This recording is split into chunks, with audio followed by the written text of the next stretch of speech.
Hi, guys. What's going on, Aftermath? There's Kenton. Welcome, everybody. Share the space. We got a good one today. We got Vultisig. Absolutely banger wallet. Changing the game. You guys know how it is. All right, let's get this party on the road. For those who don't know who are listening to the recording of this space, what is THORChain? THORChain is the first DEX to swap real Bitcoin. You can use every Bitcoin wallet in the world and don't have to connect it to a website. Same with Ethereum, XRP, BNB, Tron, Doge, and many more. Eventually, you'll be able to swap from any token from any wallet.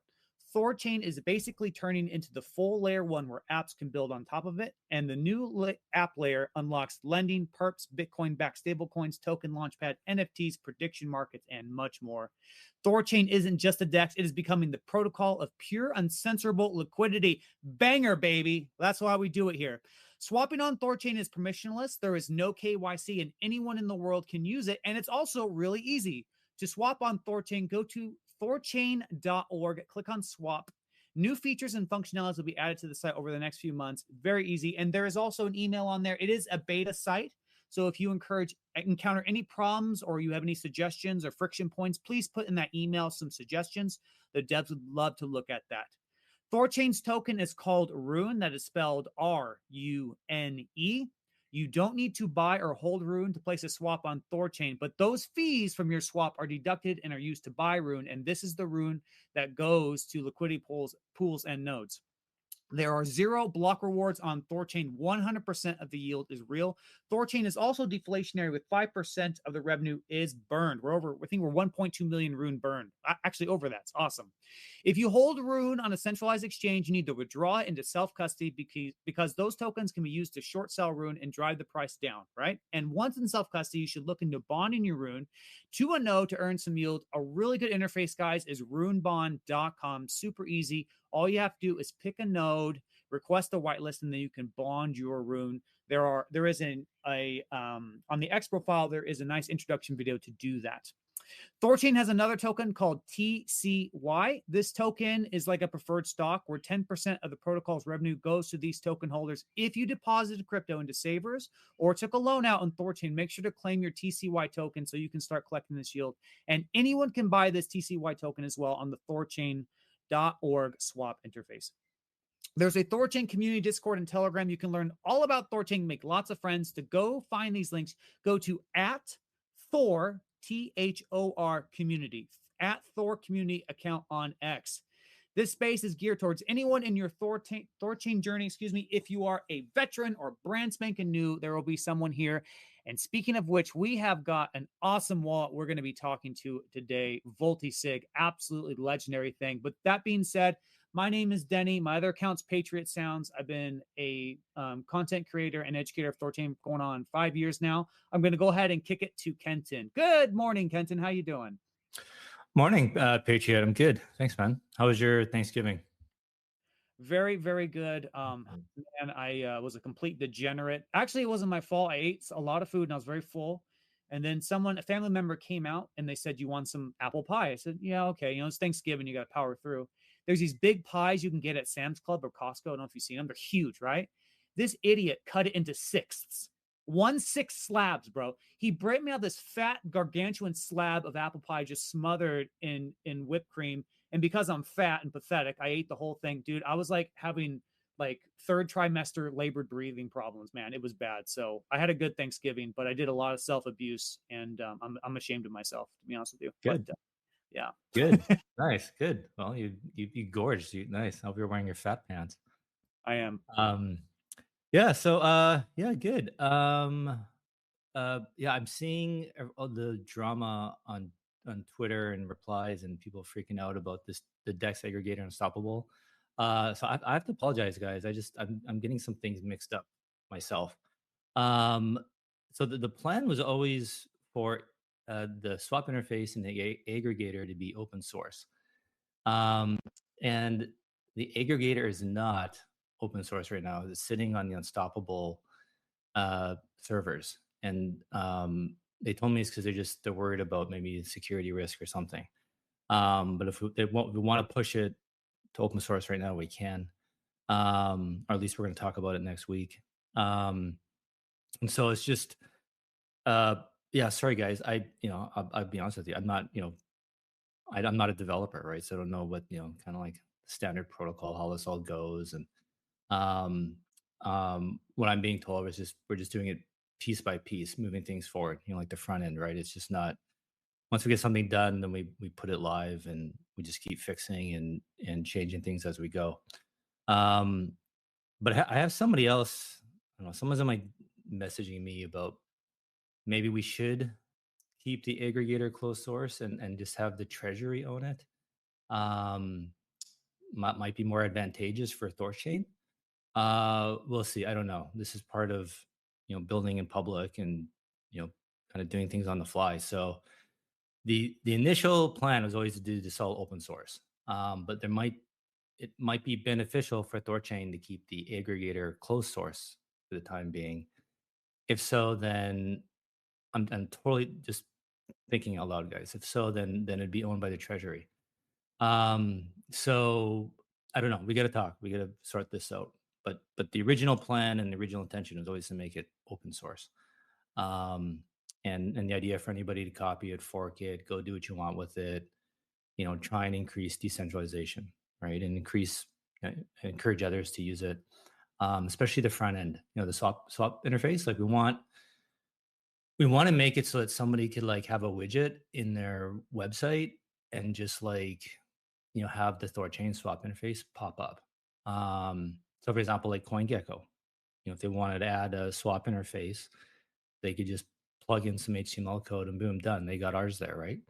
Um, or if somebody, an influencer, whatever, somebody, when you guys want to create your own URL, your own web address, you fork it, put on your own logo, and then you add in your own affiliate fee on top of the THORChain fees. It just what exists already right now at the other front ends, but basically try to make it so that it's as easy as possible for new front ends to be created, right? So we can get max distribution.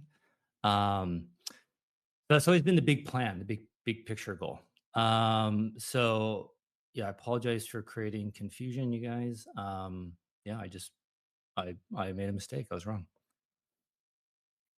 Yeah, and like you said, you're not a developer. So, and guys, here's the thing though, Kenton is totally open to talking to anybody. So, this is obviously in public, right? So everyone can contribute and ask questions and double check and verify all that good stuff. But so yeah, that's how we do it. We have spaces, multiple spaces a week. So hopefully, we keep talking and everyone understands and we get consensus because I'm like you, Kenton. I'm not a developer, so the security concerns, these are beyond our competence as individuals in our previous careers, right? And so you have to kind of lean on others. That's just the way it is. But with that being said, Kenton, should we move on to Vultisig, or do you have some more No, to things you want just to say finish, on it? it's like it always, nobody likes criticism, but it honestly it is good. It's like he's put things out there, then the internet will definitely tell you when you're wrong. So you get that instant feedback, and so that's good. I think that's good. Yes, it is. Yeah, it Um, is good. I mean, yeah. go ahead. So no, it's good. But yeah, let's not. I don't want to talk about that or dwell on that. This time is for Vultisig, and we should focus on them, talk to them. So especially guys in the audience, if you could come up and have questions, you want to talk, let's keep the questions and topic around Vultisig. Um, Yeah, and I do have a lot of questions from the community banked. So a lot of people have questions for Vultisig. It's a really awesome tech. should put it off to Vultisig. I don't know Let's do it. who's speaking for them. If you want to say hi, introduce yourself, give a quick intro on Vultisig in case somebody's new to it. Yeah, of course. Thanks for having me, Kenton and Patrick.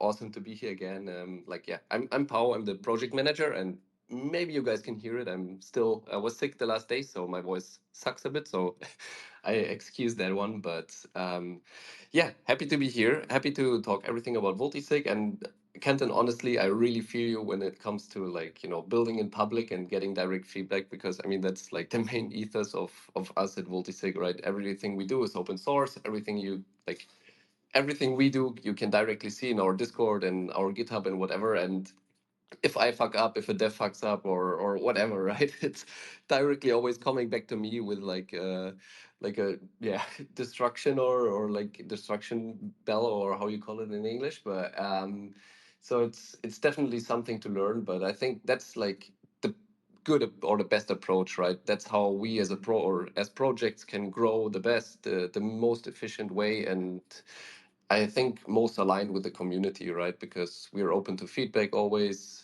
like and yeah, I think that's really a good way to go. But as a on the receiving end, I would say sometimes it's also quite a learning curve. But yeah, happy to talk everything about Vultisig today. I don't know if you guys had a like exact structure, how we wanted to do it. If, yeah, I'm more than happy to get more questions today, but I'm also happy to give like a quick yeah overview where we're at and then go from there. But happy to get more input from you guys.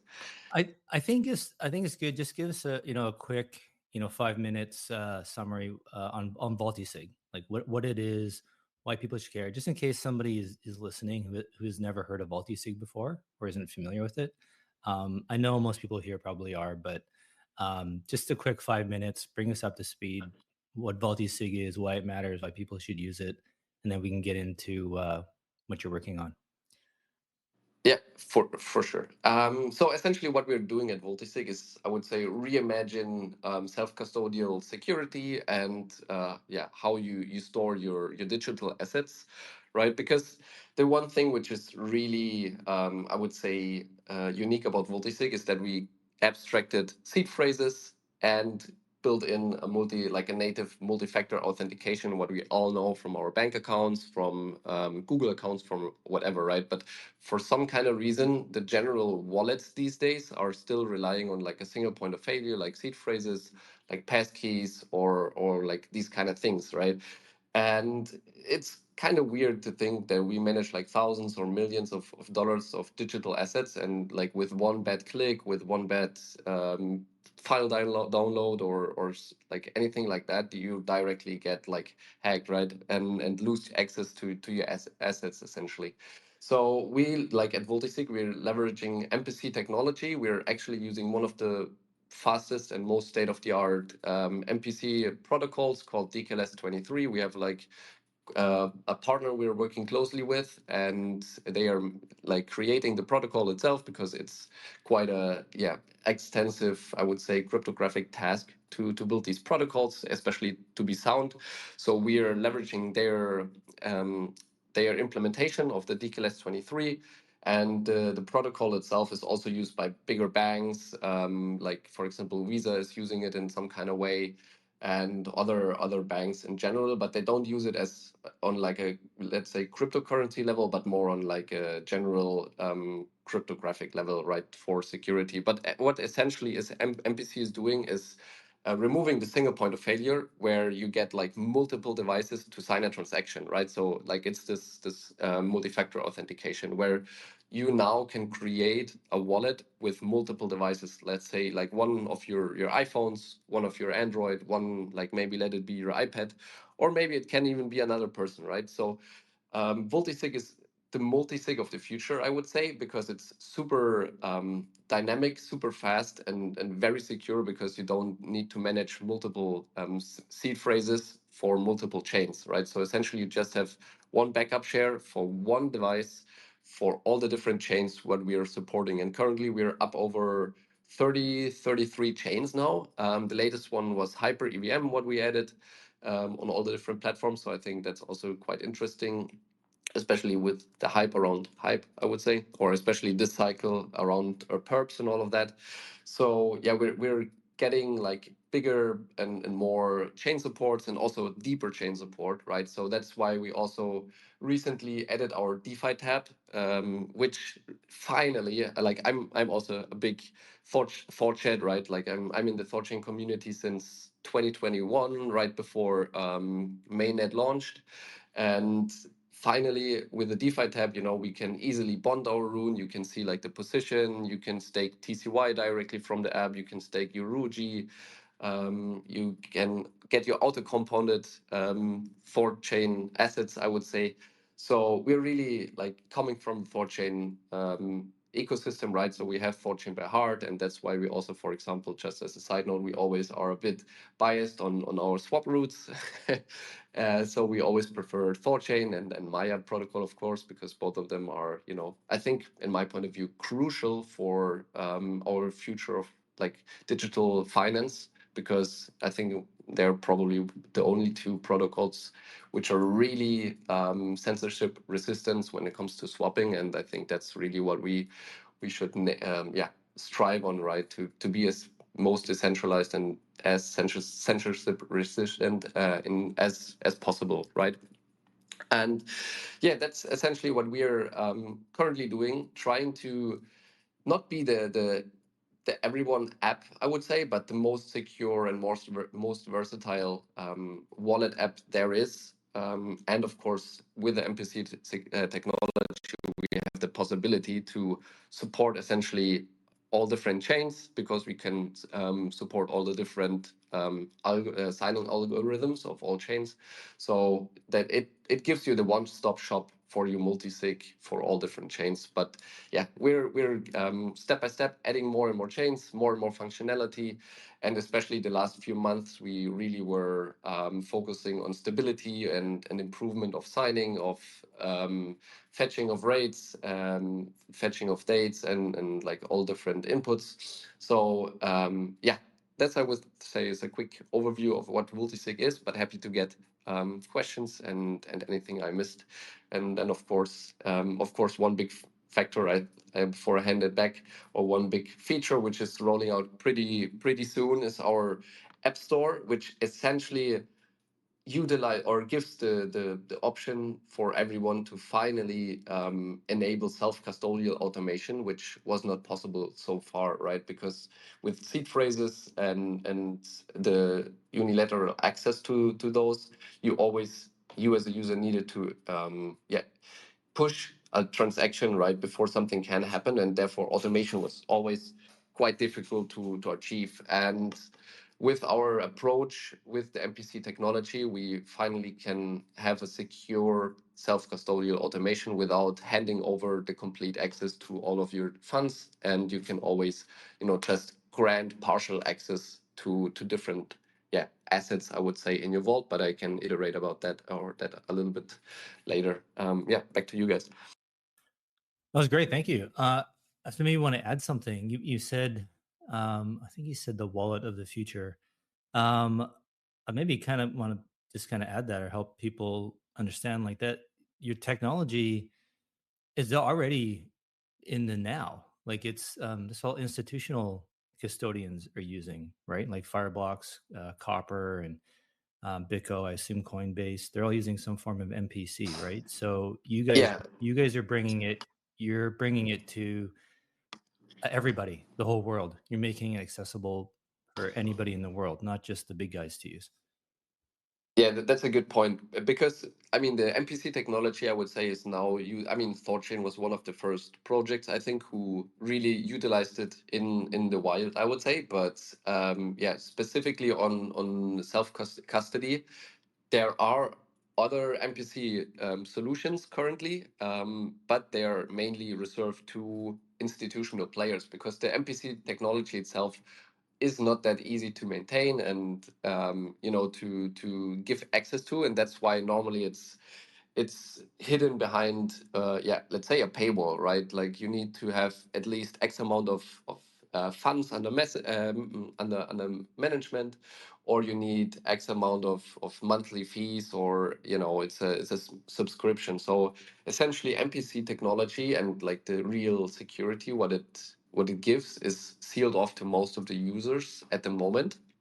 I mean, there are more and more integrations happening with, you know, wallet solutions where it's then web, or let's say, you know, put into place with passkeys and all of that. But essentially, a full self-custodial, let's say, flexible solution is not, yeah, available on the market, or at least apart from Vultisig, right? So that's what we really wanted to achieve, is make Web3 accessible and safe for everyone, and give it for to everyone for free, right? The only thing, like the app and our apps are for free.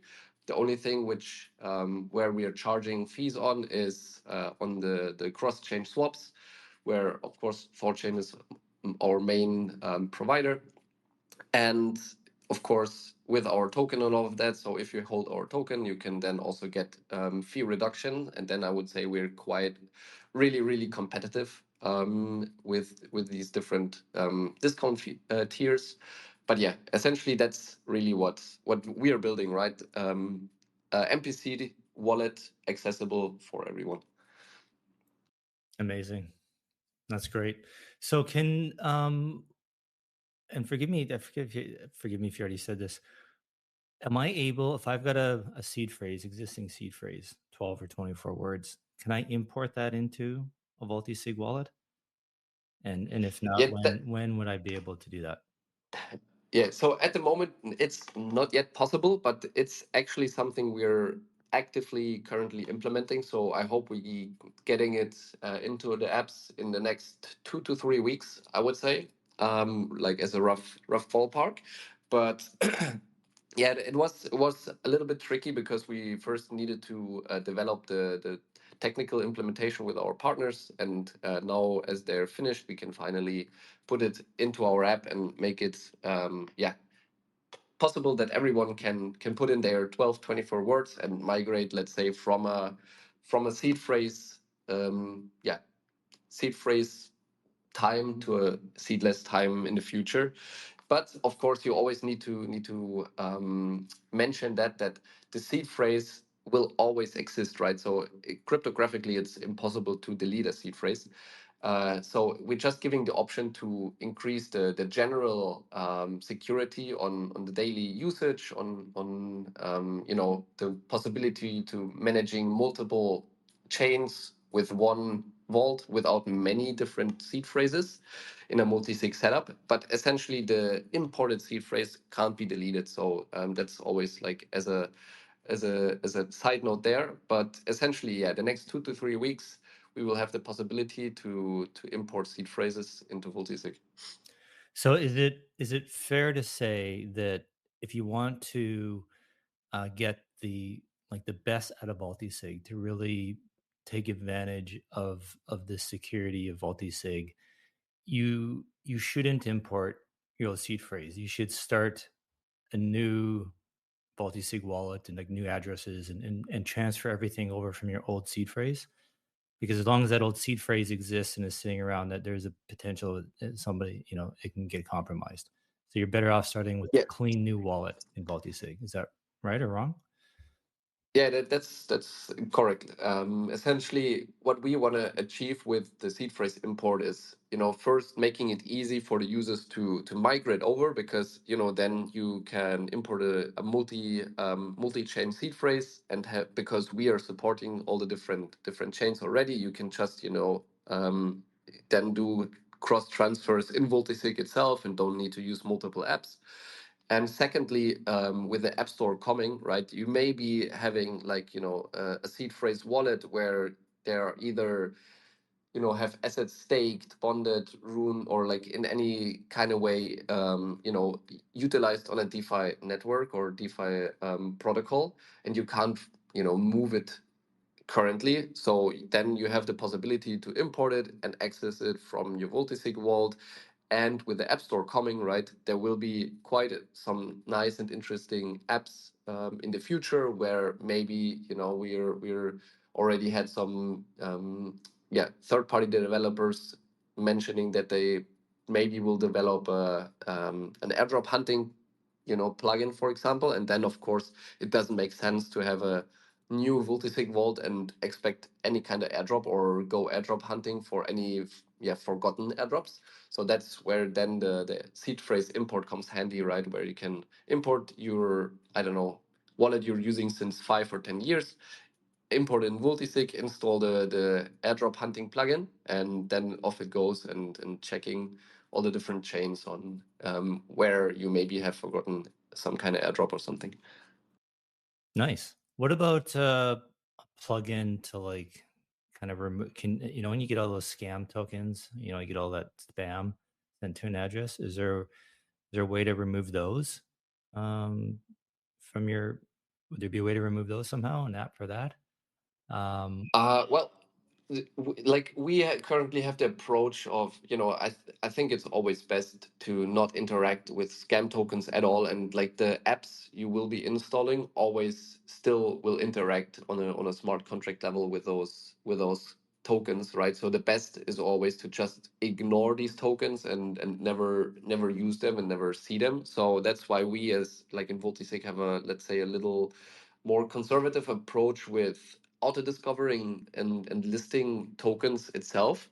So what we're doing normally is, just taking the official lists from, let's say, CoinMarketCap, CoinGecko, and all of those, and use those lists and compare it to what the users are holding in the wallets, and then display the different, or auto discover the different tokens, right? And if a user wants to add another token, or some token is not auto discovered, they can add it manually, right? So we rather are going down the route to list only the secure tokens where we are sure that there are no scams, and then the users can add the rest manually. Then with that, you never get like any weird tokens directly auto discovered in your Vultisig vault. nice.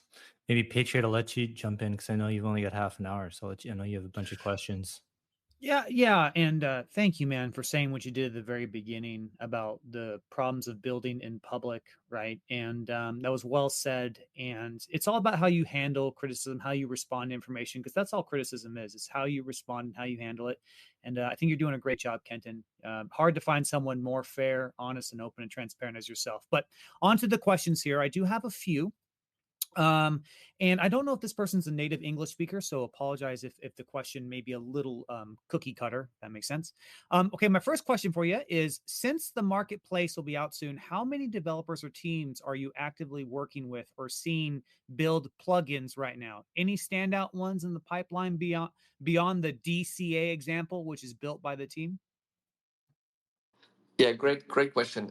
So essentially, we currently have a few, let's say, apps in house, but of course, like the main goal is from, like, for us as Multisig, not building the plugins, but just providing the infrastructure, and then we have, a thriving ecosystem of a lot of third-party devs. And currently, we have around, I would say, yeah, 5 to 7 developers we're more in contact with to building different apps and plugins. I don't want to like spoil too much for the moment, but they will come step by step, because of course the App Store and our infrastructure and how the App Store works is quite unique. So we are working with all of them like closely, and just onboarding them step by step. So it will be a progressive increase in apps, I would say, in the App Store. So we will first start with our core apps, which are like the DCA plugin, or we're calling it recurring swaps, and also recurring sends, which both of those are essentially a DCA plugin and a scheduling app, let's say, where you can schedule a transaction, which are super handy for payrolls or for teams paying different members. But yeah, apart from that, I would say one like integration I'm personally super hyped about, and is the guys from CFGI. Probably some of the people here know them. They have a really nice fear and greed indicator and an agent that's trading upon these indications. And we're working with them to be one of the first apps, third-party apps, to be in the App Store. And then apart from that, we have a few more in the pipeline. But yeah, that's, I would say, one of the outside apps I'm very stoked about. Very, very cool. And because we talked about the DCA part of my question, I've got another question here. They want to know, when are Vultisig, when are they doing the Volt buybacks, and when is the DCA plugin going live?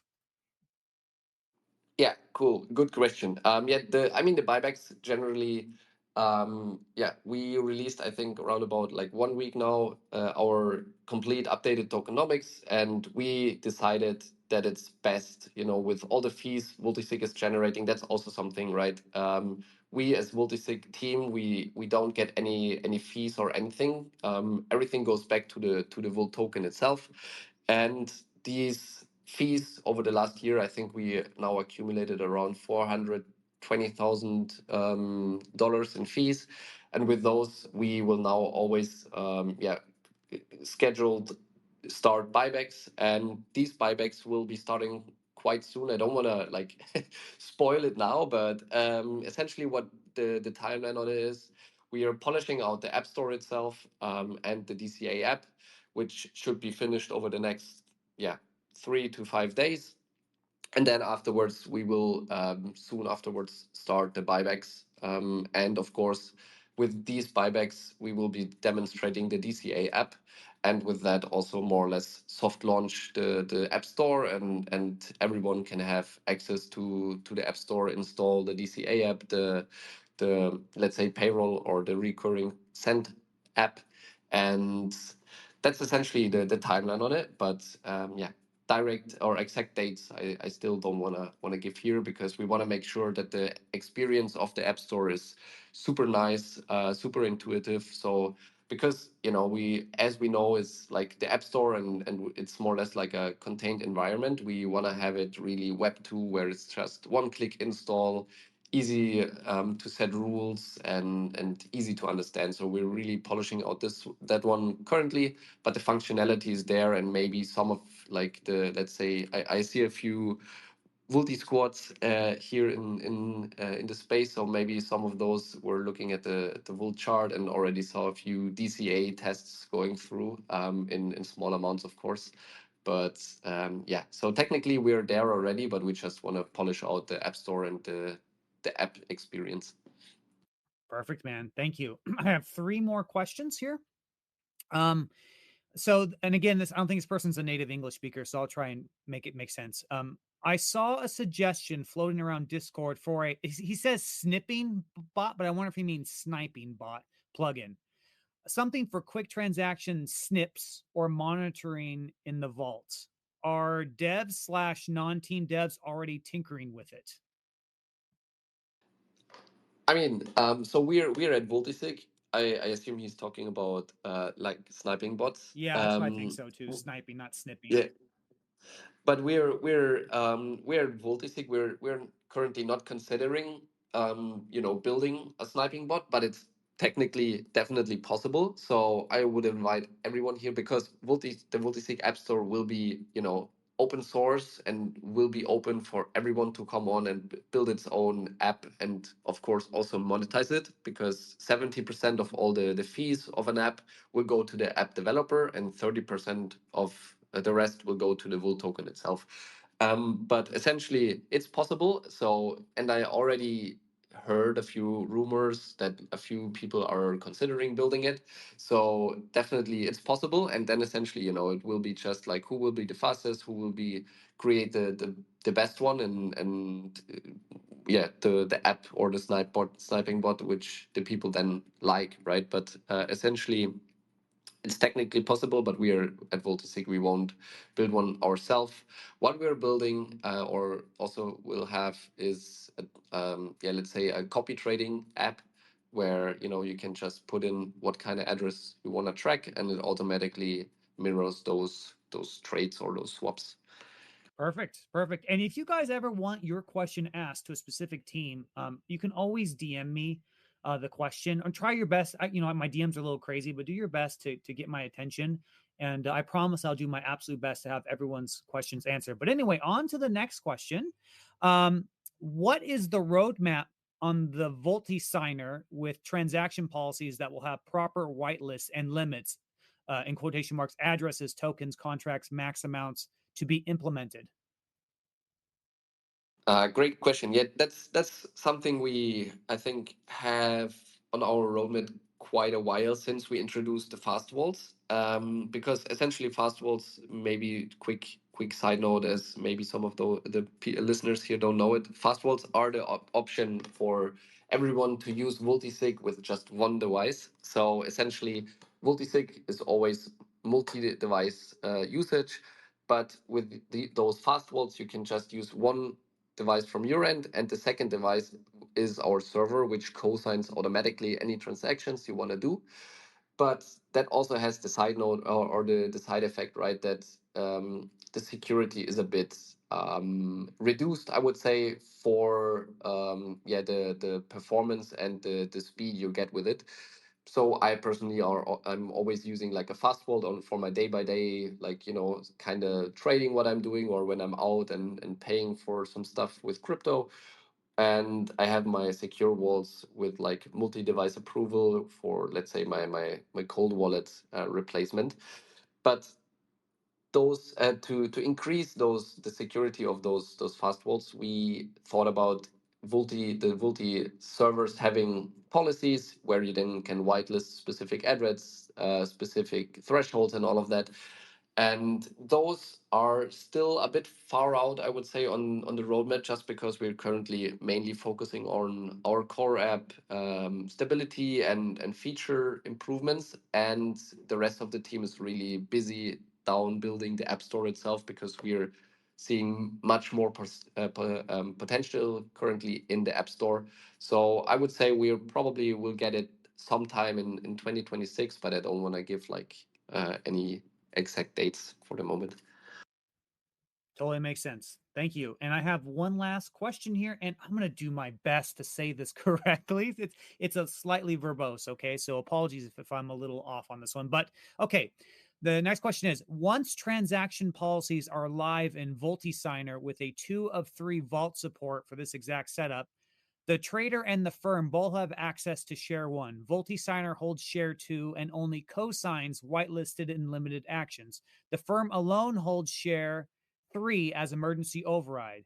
So, normal trading requires share 1 plus Vultisigner, strictly rule bound, of course, while share 1 plus share 3 can fully bypass all rules and modify the Vultisigner policy itself. Is that right? um, well, essentially, that was something, a feature, I would say, what we had back in the days, which was called active vaults, which is essentially two of the user devices, and one would be the device, the server from our side. But we currently removed that feature because we had a lot of, yeah, inbounds of confusion when it comes to vault creation, the different vault options, and all of that. So for simplicity, we currently removed the option.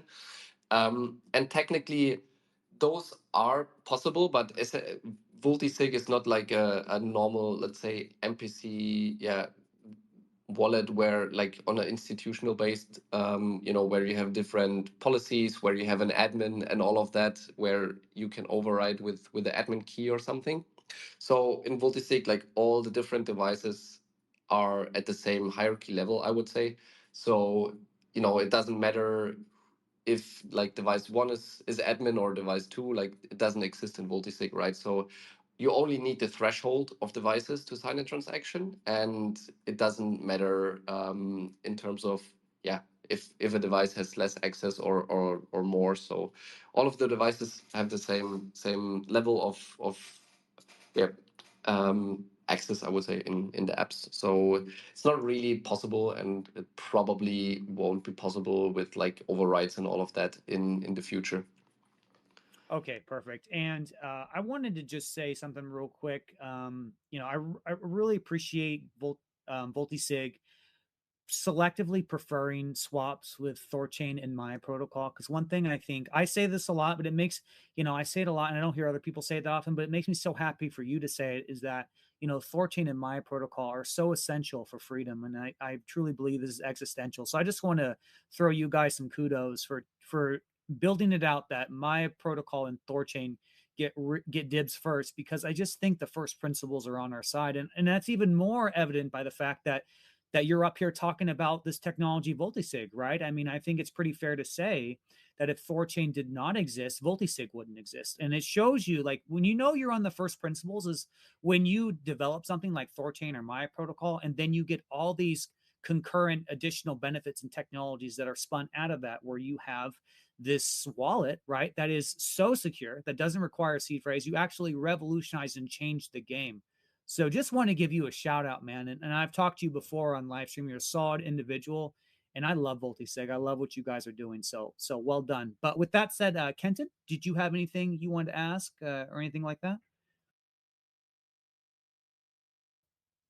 Kenton might be away from the mic. No big deal. But yeah, like I was saying, man, doing great. No, yeah, like I really, really appreciate these words, but yeah, like I'm, like the whole team is really, I would say, play hard, the on the side of censorship resistance, of like building open source, and I think that's the only way where we can really, yeah, I would say proceed and just progress as an industry as a whole, because in general, there's so many grifters, so many different projects who are doing shady stuff in the background, and that's why we really try to, build in public, especially, and build it open source that everyone can see what we're doing, even though maybe we're also humans, we're not perfect, so we also do mistakes, and maybe sometimes there are a few things which are still not perfect, but that's why we're here, right? We want to build with everyone. We want to build a secure product. We want to build something censorship resistant. So that's why,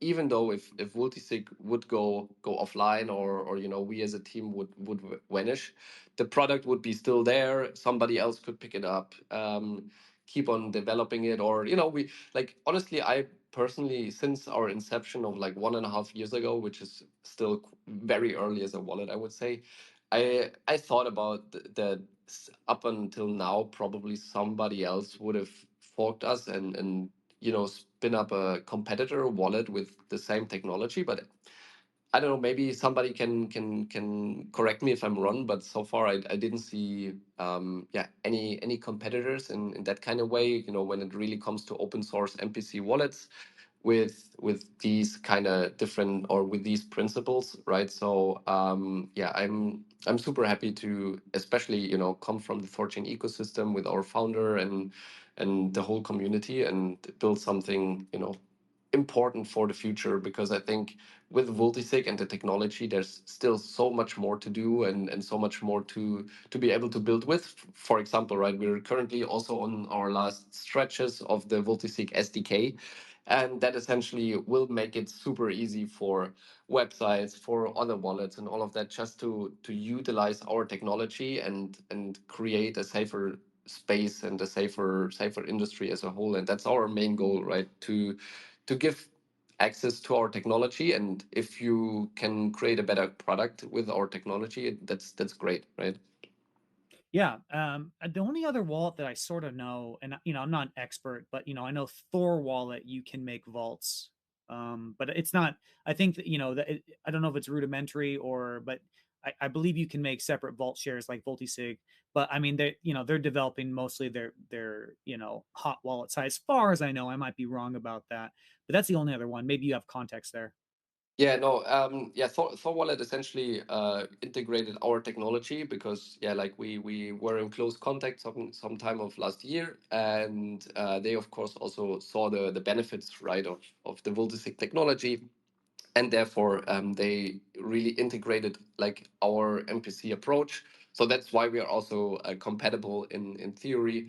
Where you can just take your Vultisig vaults or your Vultisig shares and import them into Thor wallet, or create a multisig vault in Thor wallet and import it in Vultisig, and that's essentially the synergy we want to create over the whole different wallet ecosystem, right? That same as with seed phrases currently, that with the vault shares going forward, different wallets are able to integrate the technology, and then we are interoperable, and are not depending on one wallet itself, but of course can just utilize and import it where you ever wanted to, essentially. I think you said something very important there, because this is literally the new standard, right? And the market hasn't woken up at all really to it, because they just don't know. It's not because they don't want it; they just simply don't know. But it's really interesting when I think about a lot of the biggest hacks, a lot of the most terrible things that have happened would not have happened if they had used the security posture that is given to them by Vultisig, right? Bybit and so many other ones. So you guys are really on to there, and I really think you guys are absolutely the pioneers for doing this. Is really really good. And it's hard, right? Because as a creator like yourself making this wallet, the hard thing about making something that protects people is that you cannot experience or appreciate when people are saved, because you don't know the bad things that don't happen, right? No one can really go on Vultisig. Well, maybe they could, but not many people I think are say Vultisig saved me, unless one of their seed, one of their vault shares got, taken or something like that. It's hard to prevent, it's hard to appreciate the bad things that you prevent, right? But I think, I haven't seen one person, maybe I'm wrong, but I haven't seen one person say anything about, getting rugged on Vultisig. So I think the I think it's proven, right? Like proof is in the pudding, essentially. Yeah, I mean, one good example I would say is myself and JP. The recent months, both of us actually got hacked recently, and you know, luckily both of us, we're completely working of like Voltisig, of course, because we love our wallet, we love the tech, we love using the product.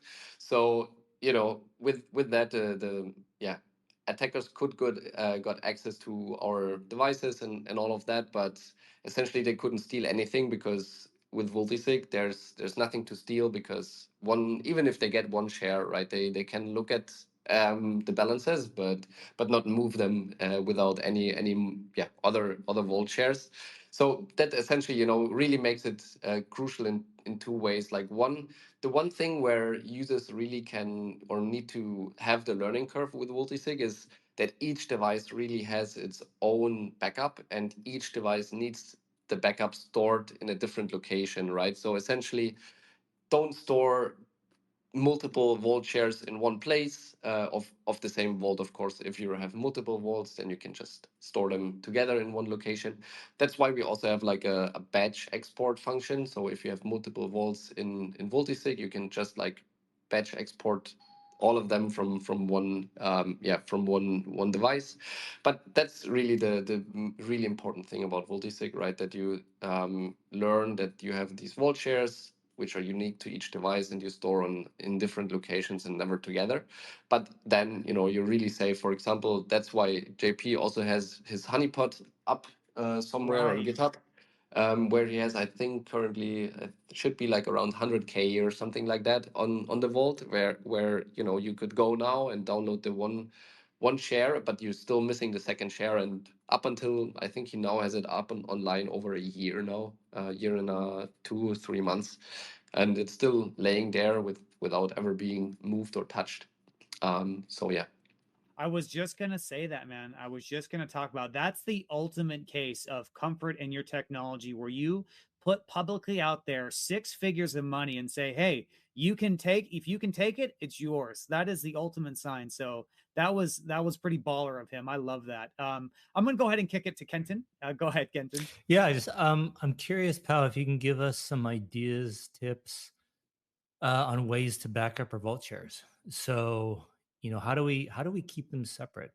Especially for someone Yeah. who's, used to using seed phrases, right on a piece of paper, hiding them, whatever. We're so conditioned to like, don't put anything online, don't take a picture of it, don't copy and paste it, just nothing digital, keep it all analog. And now we've got Vultisig where it's like, okay, it's all digital, back it up online. No, you gotta help us, help me, walk through that. How do we do that properly?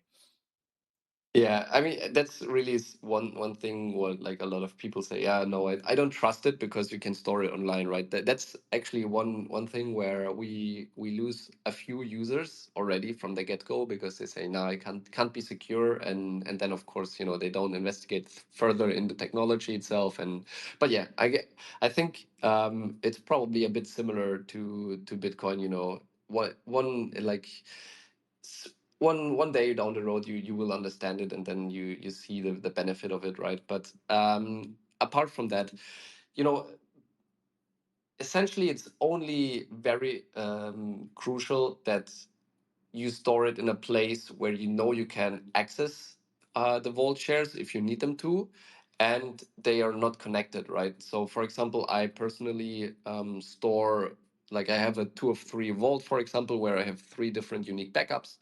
I store one in my Google Drive, I store one in my iCloud, and I store another one with my wife, right? And she stores it in her iCloud, for example. And with that, all different clouds have different passwords. That's of course, the main point. You can't store them in locations where the access code is the same. But essentially, you don't have any limitations to storing the backups in a specific way or a specific location. So you also can, for example, for my another vault, I store one share on a USB, for example, right? Or because I also have like a family vault with my wife, and so therefore we have, she has one device, I have one device, and we store, like, for example, one of those shares I send to my family, to my mother, right? So it's essentially just sitting on a WhatsApp server. But I know, the chat highly likely won't get deleted because it's a big entity, and I can recover it from there. And even though if somebody would get access to my mother's WhatsApp or to my WhatsApp, it wouldn't really matter because the other vault shares are in different locations. The one like really crucial thing is what I think a lot of people are doing is you having, for example, one device like an iPhone or a MacBook or your Android or whatever, which is connected to different clouds, right? Let's say you connected your G Drive there, you connected maybe, yeah, your OneDrive, or I don't know, your Proton Drive, or you name it, right? The different clouds there, or password managers or whatever. And essentially, when somebody would get access to that one device where all the different yeah locations are connected, then of course you could be at risk of losing the your funds if the attacker then gets access to the one device. But that's, I think, quite easy to achieve, where you can just separate them, and maybe you can create a free like account for iCloud, for example, a new one, and just store your vault shares there, or separate them in a password manager. So essentially the possibilities are endless here. It's just depending on each unique users where they are comfortable storing the assets or the vault backups, because sometimes it's also, some people don't trust big entities, like Apple, Google, or whatever, and they prefer to store it on their own infrastructure, on their, yeah, USBs, or just share it with some kind of family office, or in the family or whatever, right? So that's the good thing in comparison to seed phrases, right? Vault shares are super versatile and can be stored everywhere essentially. I mean, you could also technically print it out. I wouldn't really really recommend that, just because it's like a lot of gibberish, encrypted characters. But technically, you could also really, punch it again on a metal plate if you really like it. But then, of course, it would be counterproductive, I would say. But yeah, yeah, getting back to the point, I would say it's really up to the user itself, and the most only important thing is that the different locations are not like interconnected with the same password or with the same device. So maybe instead of printing on paper, you could actually download it to a USB stick and then save your USB stick somewhere, right? Yeah, exactly. That's like how I do it with one of my shares. I have it on a USB stick, and or maybe, yeah, I mean, I actually have multiple USB sticks. But that's just like another, let's say, backup layer, because you can essentially also duplicate the vault shares and store them in multiple different locations, even though maybe when your USB stick would fail, you still would have it in another, maybe more secure location or whatever, right? So I'm curious. So if I've got Vultisig, I have it on. Say I have a two of two. Got on my phone and my computer. The Vault share on my phone, I would have to upload right from my phone to iCloud or the Google Cloud, right? Like I can't, if I email it to myself on my computer, as soon as it touches my computer and then it kind of mingles with my other share on my computer, then it's bad, right? Or would that be okay? Like I mean, how yeah. yeah. I mean, technically, as long as you're sure that after moving it or whatever, it's deleted on the device where it has access to multiple locations, so to say, then you're fine, right? That's also, for example, where how our App Store works, right? Essentially, how our App Store and the apps installation, maybe to give a, or do a quick detour on that, works is we're like the user has a two of two, and essentially what they're doing is inviting two more servers to the same vault and sharing those two entities, access to the vault, and afterwards it gets deleted. When you delete it on the app on sorry, the app on the App Store, then also these shares permanently get deleted, and then it doesn't matter if the share existed in a place before, or you moved it over first to your laptop and had it in your email, and then moved it to a location where it doesn't have interconnection again. Just you as a entity need to make sure that it's really deleted and not existing or keep existing anywhere, and then you're fine with moving it or whatever. Of course, if in the moment you have it on your laptop where you have two devices, and then in that exact moment you get hacked, of course you could run the risk of losing funds, but the possibilities of that happening while you do it is quite low, I would say. And you can make sure that, for example, you're not connected to the internet while after you receive the email and move the things where you need it and all of that. But yeah, like you can make sure that everything is secure and you can move it in different location, I would say. I'm not sure if that really answered your question, but yeah. No, it's good. It's just something we always have to get used to, right? It's like seed phrases in the beginning. We all have to kind of get comfortable, used to using them. And it's gonna be the same with the vault shares. We just gonna have to just get comfortable, used to using them. That's all. Yeah. Yeah, for me, to be honest, what like really helped me getting comfortable with Vultisig at the start, when I joined the project and we started really developing everything, is importing and exporting the shares and deleting the shares, especially with just test vaults, because then you really see how the technology works, how easy it is to, let's say, quote unquote, lose a device, get a new device, import it there, and just like respawn.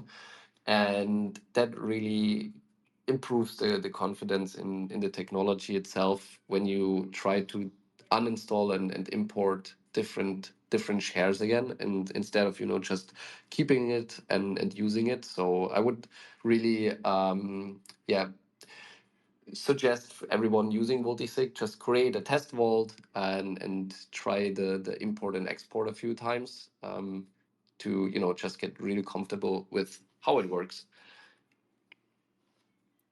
Nice, for sure. Patriot, did you want to keep going? Yeah, I do have a question from someone who asked in the audience. I think it's Sonia. They're wondering, and I don't know the answer to this. And since JP and you are closely aligned with THORChain, is there any possibility of a Volt rune pool going on THORChain?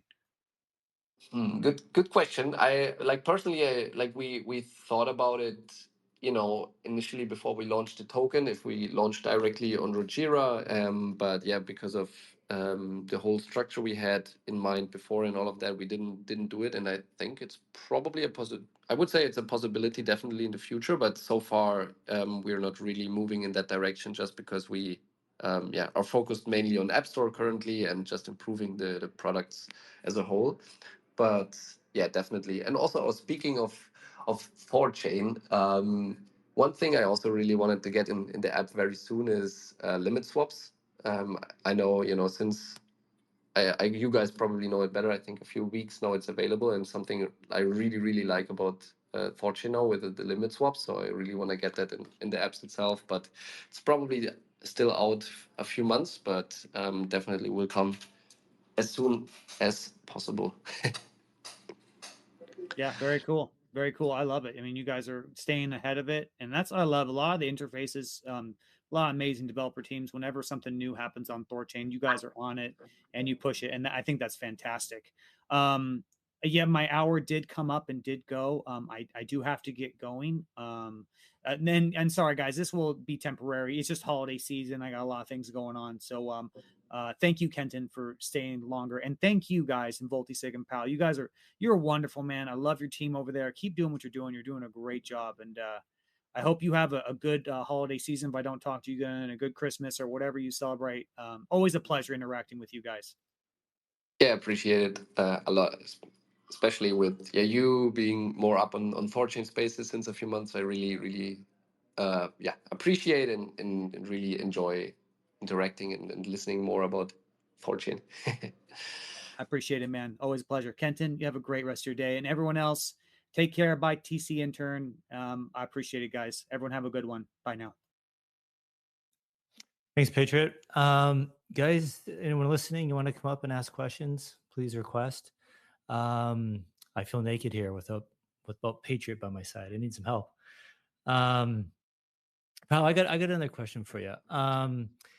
So I use, let's say I use MetaMask, right? I'm used to using it. I can go connect MetaMask to Uniswap and all these different DeFi platforms. Um, I'm worried about switching over to Vultisig. Will I be able to connect Vultisig to all those same websites that I like to use? Yeah, I would say we're now with the extension in a real good spot where we support most like EVM based. I would say we support probably 90%. Of course, sometimes there are a few integrations or a few dApps who do things a bit uniquely. So that's where we then need to help a bit and support these methods or these functions. But I would say the main, the vast majority of dApps we're now supporting on EVM, and we're step by step rolling out support of multi-chain dApp support, like recently, with Solana, Tron, and Ton, and all of those will be coming. And of course, like then also Cosmos and all of that. So yeah, we're like pushing constantly on that end to essentially, have an extension which works in DeFi and all the different dApps on all the chains we're supporting. Nice. So how does it work? Do you have to reach out to those dApps and say, hey, we want to be able to connect your wallet, or can you do it permissionlessly? Like just Yeah, we can do it permissionlessly just because the issue is, right, there's such a vast amount of dApps out there, and we're just such a small team, so we don't really know which dApps are used by our, by the Vulti squad, by our users, and which ones are working and which are not, because, we just can't cover all of them.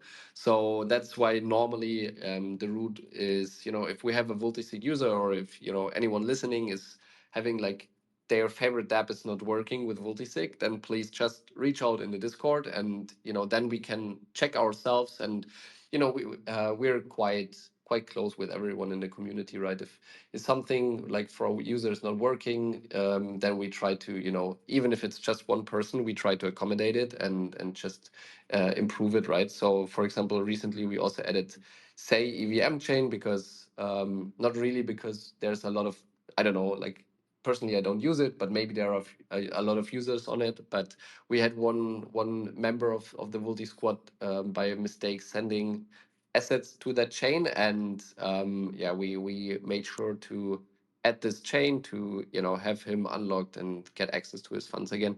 But that's also the same with the extension, right? If something is not working, or your favorite dApp is not possible to interact with the extension, then just reach out, and we will make it possible. cool. I brought up a couple of people. Interchain. You want to check your mic? You got a question? Hello? Yep, can hear you. Yeah, no, I just wanted to give Paaao a big shout out, because I've been using the wallet now for quite some time, and like the support and in the Discord and everything is always extremely good, really. Like Paaao, sometimes he helped me in the support ticket himself personally, and uh, they develop fast, like, and then the app is changing and you do an update, and then maybe something doesn't quite work like it used.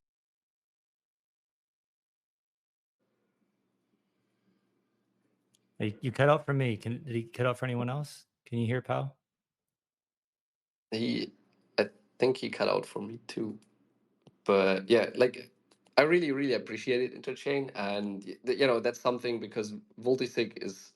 I love the community. I love building the product, so that's why I'm trying to be everywhere and accommodate everyone. And that's also something I think what he just mentioned on like the last seconds because before he cut out, we're trying to move as fast as possible, and sometimes some things maybe will not work not perfectly, but we're a small and agile dev team, right? So we will shift and fix everything like ASAP and quickly, so that we can improve as quickly as possible, and just proceed as quickly as possible. Because essentially, what we are trying or doing currently, we're sprinting to catch up with all the different wallets, because the wallet space is so big and has so many features now, and there are so many established players. And when you're a wallet with, let's say, just mediocre feature support or mediocre chain support, then you're not really a consideration for many users to gain more users, a bigger user base. So that's where like we really try to sprint currently to get all the different features in what are needed, what users want to, and support all the different chains, that we're a good cross-chain wallet which everyone likes to use. Nice, right on. Interchain. I don't. It looks like he dropped. If he comes back, I'll request to speak. I'll let you back up. Aftermath. You brought you up to speak. Hey, GM guys, good to hear your voice, pal. I believe that this Vultisig that's going to abstract all the needless seed phrase bullshit, like you were saying, Kenton, with the papers and the cameras and all that. I think that's the secret sauce. I've been agnostic. I've been trying to learn everything and see where I could provide value. And I think a perspective-based marketing attack is my interest. And I'm just going to try to figure out how best I could serve the THORChain ecosystem. But it seems to me, from a layman's point of view, from their perspective, having the vault shares and not having to dick with all these other fears, and I'm going to blow this or I'm going to lose that, or uh, all the other factors to people having fear for losing their seed phrases, can be abstracted with Vultisig. And yeah, thank you for your efforts, and thanks for having me up. I'm going to continue to guess where I could provide value, and welcome to take suggestions uh, as to that as well. Thanks for having me up, Kenton. Awesome. Really, really appreciate the input, and yeah, feel free to always shoot me a DM if you have like any ideas or wanna just start something in terms of whatever. I'm always happy for input, for collaborations and everything. But yeah, I think in terms of the seed phrases and all of that, I think we still have a way to go to abstract it more and make it easier for storage and just understanding, I would say. So we're still on the back ends, iterating, especially on the onboarding in terms of displaying how to store vault shares best, how to abstract the vault share and the security aspect, and just the general interaction with the backups. So yeah, we're not done on that end. So keeping we will be keeping like the iteration and all of that going until we're super happy and everyone in the community is happy with it. But I see Interchain is also backup. Oh, is he? I can't. I keep approving him, but I don't. Oh, there he is. Go ahead, Interchain. But I don't know. Can you hear me? Yep, can hear you now. Yep. Yep, we can I hear don't you. know. My Wi-Fi always disconnected as soon as you accepted me as a speaker. Now I'm just on the regular phone. Uh, I don't know what you heard when I cut out, but I just wanted to add quickly a thank you, because I joined the airdrop in season 0, and then for the whole season 1 I didn't check it once, nothing, and now I think now it's season 2, right? But everything is registered and nothing Like I didn't have to do nothing. So yeah, I just want to say thank you for this. No worries. Always like that's one thing we try, right, to be close with our community and just make it as easy as possible. And of course, sometimes some things have rough edges or not perfect, but that's why we build in public, right? Everyone can just raise their voice and we can improve it all together. Right on. Pal, I got Patriot texted me another question from someone in the audience. When will Vultisig add in Maya protocol, Cacao for the mobile version of the iOS Android wallet? Oh, good question. So actually, since the last release, I think was it yesterday or the day before, we added the Cacao or Maya protocol section in on iOS. So on iOS, it's already available. You can, bond and LP, and no, LP will come with the next release, but add to the Cacao pool on iOS already. And yeah, on Android it will take until the next release or the release after, because we're like, iOS is always, I would say, the fastest when it comes to features, and Android and Windows and extension are always trying to play the catch-up game a bit. But yeah, essentially you can already edit on the DeFi tab on iOS, and Android and extension and Windows will come respectively in the next 1-2 weeks. Excellent. Thank you. Again, I'll put out to the audience if you guys want to come up. If you have any questions or just a comment for Pal, it'd be great. You guys are welcome. If you have requested, I apologize. I'm not seeing anyone. So just how it goes with spaces. Pal, is there anything you want to talk about that we haven't? Something you want to bring up? Let me think. I mean, there's always a lot to talk about, but I think currently, yeah, like I'm personally, just super down in building mode and just trying to improve the apps in general, make it more stable. Like, I don't know, maybe a few users recently have seen it. We had a few issues with our RPC providers, and currently just improving the general infrastructure there, that we have just flawless yeah, broadcasting and all of that in the future. And of course, that's one thing I really love about Vultisig, is it's a wallet where I personally try to take as much input as possible from all the users, and just try to improve it together with the whole community. And so yeah, that's why I really love building Vultisig in public. And before joining Vultisig, to be honest, I was always thinking, it's probably quite stressful to build in public, but I really like it because you get direct feedback. The feedback loop is there from the community, and it really helps to create I would say, an honest and great product. And yeah, because you always have the constant feedback loop without any interruptions. So yeah. Yeah, I think that's me too. That's how I have to force myself to look at it. Our egos don't like criticism or people jumping down your throat, but if you take that out of it, you think, well, this is actually instant feedback. This is like, it's good to find this out now rather than 3 months from now, right? And Yeah.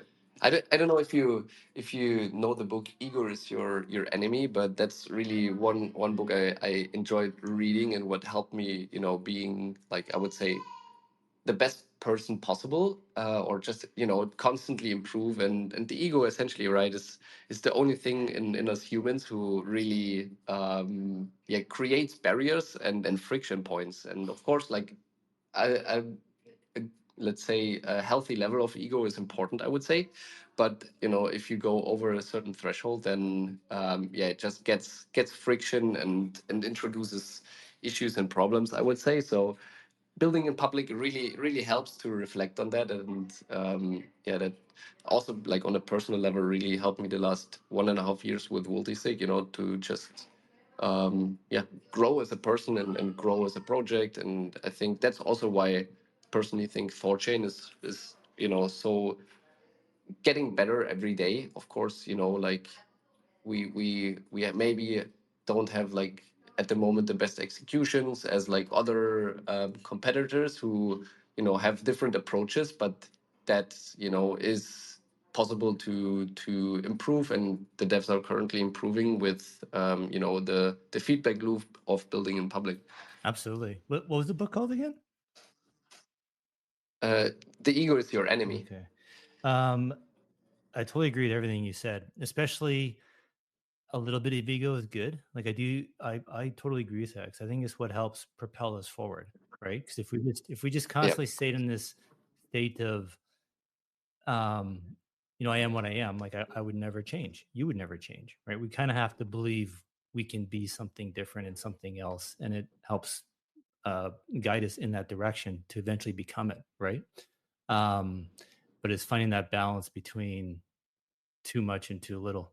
So yeah, really well said, man. I really agree. And that was one of the things, like actually that got me into THORChain. I mean, really like actually, like, I mean, following the Discord a few years ago was like, it was super interesting, because it felt like just everyone talking first principles with each other, like actually just going over each other's arguments, instead of like, there was no ad hominem, no one was really attacking each other. It was everyone trying to grind down to the truth, basically what makes the most sense. And it was super it's very stimulating to see a group of people, especially strangers on the internet, all coming together and talking, like trying to solve this problem, with like without name calling, with trying to remove their feelings out of it and stuff like that. Like it's pretty cool. It was pretty neat. Yeah, that was also really what like got me interested in THORChain back in the days, was just seeing the discussions on the dev Discord and being on the other Discords, and just having that open discussion. And I think that's also why the whole THORChain community is so, I would say, if you compare it to other Web3 communities, mature and really, always tries to find a solution instead of, just name calling or whatever. And of course, like everyone in like we were all humans and nobody is perfect. But the good thing is, right, we're like always trying to strive for the best, and in like with a good ethos in mind, right? So that's where I think the THORChain community is really really good at finding solutions and improving on it. And maybe if it's not like the fastest, because of course there's always a lot of input, and sometimes there's a lot of noise. But with that, I think without the muted discussions, that's like where really we can find always the best solution and the best, the best way forward, right? Yep, totally. Anybody else, audience? You guys want to come up? You have a comment, question? Aftermath, you raise your hand. You want to add something? Hey, Killer. Yeah, I was going to say, if you want me to mess with the invites and stuff, make me a co-host and I'll speak less. But I just wanted to throw out there, it seems high time to not undervalue this feedback loop. And perhaps we could level it up and marry it with educational outreach and partner integrated user outreach and polling, and solicit the input and make people believe that they can realize the reality that this damn elite developer team doing DeFi actually cares and is actually decentralized. I think that's what we should lead with. That should be the tip of the spear. Just a thought. Yeah, for sure. I brought up Paaao. Are you there, buddy? Does your speaker work? Hey guys, I'm there. Thank you so much for letting me come up. But I think I'm about to pass through a zone where I'm going to lose my connection. So if I could jump in 2 minutes, will be perfect. Okay. Well, pal, Yeah. Anything else, man? Should we start wrapping this up? Or you got some more? Not really. I also like in a few minutes need to jump. So yeah, if I don't know if there's not many more questions, then yeah, I'm also happy to have a wrap up soonish. So yeah. Bio, you got your hand raised. Did you want to go before we end it? Yeah, can you hear me now? Yeah, we can hear you. Thanks. Just want to give a shout out to all the Vultisig squad and the THORChain. And I wanted to leave a question that has been something that is coming close to me from friends and from other close friends that I'm helping to use Vultisig, which is, do you think that connecting too much the Vultisig brand with THORChain will lead for people to confuse Vultisig with Tor wallets and all of the different differentiated brands that come from THORChain? I think you know, given that we have quite a different name and different branding in general, I don't see the big issue with commingling, specifically THORChain and the whole THORChain ecosystem.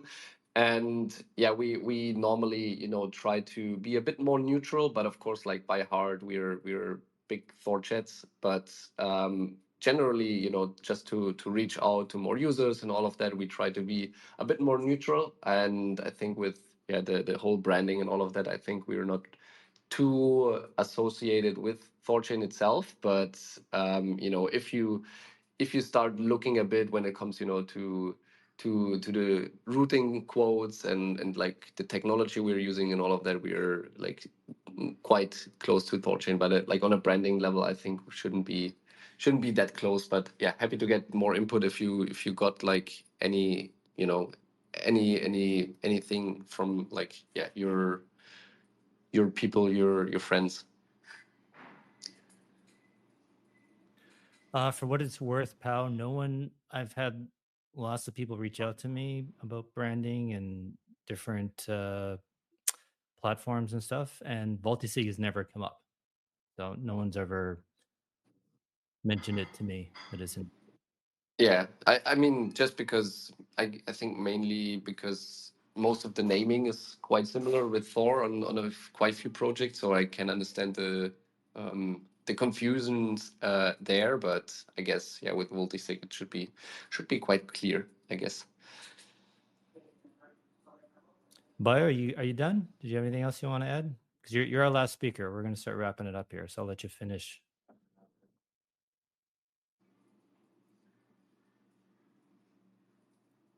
Looks like Looks oh, good. Looks yeah. satisfied. Okay, he went back to listener.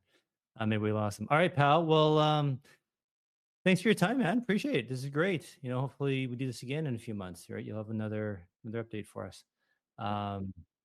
Yeah, always appreciate coming on the spaces and you know giving an update and just chatting with you guys about THORChain and all of that. So yeah, yeah, yeah, happy always to be welcome. here. And if there's something going on with Vultisig, you specifically want to like try and get the message out, like reach out to us too. You know, we're always we're looking for content, right? We're looking for people to come on the do the spaces with us. So and same guys to you listening, you know, if you want, there's any project out there that you think would be good for us to talk to, interview, especially new ones, and new communities. You know, you think that we might be aligned and there's something we can do to work together. Yeah, let us know or help us set it up. Next week we've got Thor Wallet coming on. So nice to hear from them. I reached out to them about the branding stuff. I was just like, you know, this doesn't have to be confrontational, guys. You know, let's just talk, right? And so I did. I chatted with CryptoXZ. We had a good chat for like an hour, and he's got a pretty good take on it, pretty interesting take on the branding. So we can talk about that, hear from him, and more stuff going on with Thor Wallet. And then that's it. I don't have anything planned after that. So kind of need some help, guys, coming up with some more guests. We TC interns reached out to a bunch of the different platforms of integrated THORChain to see if they want to talk. So hopefully we hear back from them or we come up with some more ideas. But thank you guys. Thanks for listening. And we'll talk to you next week. Bye.